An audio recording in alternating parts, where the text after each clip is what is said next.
বলিউড তারকাদের ঘিরে প্রাণনাশের হুমকির ঘটনা যেন থামছেই না। সালমান খানের পর এবার হত্যার হুমকি পেয়েছেন অভিনেতা আমির খান।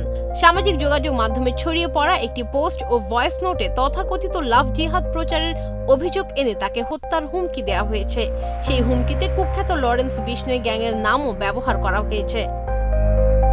এ ঘটনায় তদন্ত শুরু করেছে মুম্বাই পুলিশ। পুলিশের কমিশনার দেবেন ভারতী জানিয়েছেন, সামাজিক যোগাযোগ মাধ্যমে ছড়িয়ে পড়া পোস্ট ও ভয়েস নোটের সত্যতা যাচাই করা হচ্ছে। এখন পর্যন্ত আমির খান বা তার টিমের পক্ষ থেকে কোনো লিখিত অভিযোগ করা হয়নি, তবে বিষয়টির সংবেদনশীলতা বিবেচনায় নিয়ে গুরুত্বের সঙ্গে তদন্ত চলছে।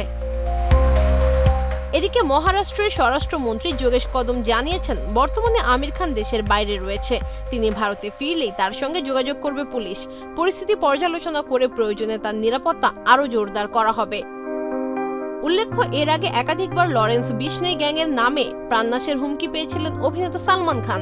এবার আমির খানকে ঘিরেও একই ধরনের হুমকি সামনে আসায় বলিউডে নতুন করে উদ্বেগ তৈরি হয়েছে। তবে এই ঘটনার সঙ্গে লরেন্স বিষ্ণোই গ্যাংয়ের প্রকৃত সম্পৃক্ততা এখনো নিশ্চিত করতে পারেনি পুলিশ।